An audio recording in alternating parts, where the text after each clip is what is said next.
डबरा में वट सावित्री पूजा बड़े श्रद्धा भाव और धूमधाम से मनाई गई। सुहागिन महिलाओं ने 16 श्रृंगार कर वट वृक्ष की पूजा की और अपने पति की लंबी उम्र की कामना की। उन्होंने वट वृक्ष को जल अर्पित किया, कच्चे सूत का कलावा बांधा और घर से बनाए गए पकवान जैसे गुलगुले, पपड़ियां और बरबुला अर्पित किए। पूजा से पूर्व महिलाएं वट वृक्ष के नीचे बैठकर सावित्री सत्यवान की कथा भी सुनती हैं। इस अवसर पर स्वदेश 24x7 के संवाददाता भरत भूषण शर्मा ने पूजा में भाग लेने वाली महिलाओं से बातचीत कर इस परंपरा की महत्वता को जाना। रमा शुक्ला जी, आप कहाँ से रहती हैं? आप मैं शिव कॉलोनी गली नंबर 1। आज क्या कार्यक्रम था आपका? आज बर अमावस्या की पूजा थी, वट सावित्री अमावस्या जी, उसमें क्या क्या होता है? इसमें सुहागिन लेडीज हैं, सब सुहाग का पूजा करती हैं। वट वृक्ष की चंदन, रोली, मोली और ये वो क्या नाम है, फल, बरगदा, पूड़ी और गौर मैया की पूजा की जाती है और बरगदा की पूजा की जाती है।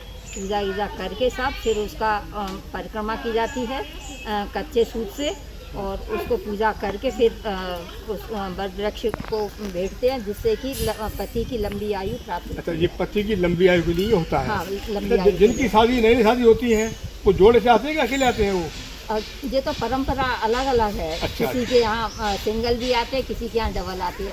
अब जैसे मैं कानपुर हूँ, हाँ। तो मेरे यहाँ सिंगल ही बहू आई है। अच्छा। हाँ, जोड़ी से नहीं है, मेरे यहाँ ये रिवाज नहीं। अच्छा, मतलब हर जगह हाँ, परंपरा अलग अलग है। धन्यवाद। आप कहाँ से आई है? नमस्कार, मैं सुनीता पाठक, मैं रायपुर से आई हूँ। अच्छा अच्छा। दरअसल यहाँ मेरा मायका है जी, और मैं लगभग 8 से 10 साल बाद यहाँ पूजा पे इस वक्त उपस्थित थी, तो भाभी और बहू के साथ मैं पूजा करने तो आई। ये पूजा किस लिए होती है? दरअसल ये अपने पति की लंबी आयु के लिए इस पूजा को सब सुहागने मिलकर करते हैं। हाँ। इसमें एक कथा निकलती है, सत्यवान और सावित्री। हाँ। सावित्री यमराज से अपने पति के प्राणों को हर के आज के दिन ही लाई थी, इसलिए इस पूजा का बहुत ज़्यादा महत्व है। तो सब सुहागिन स्त्रियाँ इस पूजा को वट वृक्ष के नीचे ही इस व्रत का उद्यापन किया जाता है, और 12 दिन पहले से इसकी पूजा शुरू हो जाती है। अच्छा। और आज अमावस्या के दिन का उद्यापन किया जाता है। सारी सुहागिन महिलाएं वट के वृक्ष की पूजा करती हैं, उसके इर्द गिर्द कच्चे सूत से 12 परिक्रमा लगा के अपने व्रत को समापन करते हैं। ये आप पूजा कब से कर रही हैं आप? जब से मेरी शादी हुई। अच्छा अच्छा अच्छा। तो जिनकी शादी होती है नई नई, क्या वो जोड़े से आते हैं यहाँ पर, क्या या अकेले बहू को लेके आते हैं? ये सबकी अपने अपनी मान्यता है। कहीं बहू बेटा जोड़े से भी आते हैं, अपनी अकेली भी आती हैं। चलिए ठीक जी। आप बताएं, आपका नाम क्या है? आपका? मेरा नाम मनोज शर्मा है जी, और मैं डबरा से हूँ। अच्छा अच्छा। मेरी भी जब से शादी हुई है इस व्रत को कर रही हूँ जी। आज मैं अपनी बहू के साथ पहला वट सावित्री व्रत कर रही हूँ। आप अच्छा, पहली बहू के साथ पहली वो है? साल है। बेटा कहाँ है? बेटे को लेके आप? बेटा हमारी यहाँ परंपरा नहीं है। अच्छा। बेटा साथ में करे, हमारे केवल बहू को लेके आए। चलिए, बहुत बढ़िया, धन्यवाद जी। ये आज का ही पूजा है, ये काहे के लिए होती है?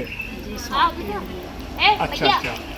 आप कब से कर रहे हैं? ये बहुत सालों से। अच्छा, इसमें क्या क्या परंपराएं होती है? इसमें बहुत होती है, मतलब स्वाग के लिए, पति के लिए, मतलब श्रृंगार वगैरह सब के लिए। अच्छा अच्छा। और जिन बच्चों की शादी नई नई होती है, हाँ, तो बच्चे वो जोड़े से आते हैं कि अकेले आते हैं? नहीं, जोड़े से आते हैं वैसे। मैं यहाँ देख रहा हूँ कि जोड़े से बच्चे आ नहीं रहे, ऐसा क्यों? वो स्वाग के ऊपर है ना। अच्छा, हाँ, जोड़े से। यानी परंपरा है यहाँ पे लोगों की। हाँ, अच्छा अच्छा। पुराने लोगों की। जी जी। आप कब से कर रही हैं पूजा? हमें तो बहुत साले हो गए। 50 साल है? 50 से जाना भी हो अच्छा गए। अच्छा, ठीक है, बहुत बहुत धन्यवाद। हिंदुस्तान की परंपराओं का देश, हिंदुस्तान परंपराओं का देश, और यहाँ की परंपराएं ऐसी है कि जिनको कोई ठुकरा नहीं सकता। आज ब्रह्मावस्या है, हिंदुस्तान की हर अर्धांगिनी, हर पत्नी, हर साध्वी महिला अपने पति के लंबी उम्र की कामना करने के लिए व्रत करती है। आज ये वट वृक्ष पूजा हो रही है। हमने तमाम माता बहनों का इंटरव्यू किया और सबने बताया कि परंपरा क्या क्या है, कैसी है। मैं भारत भूषण शर्मा, स्वदेश 24x7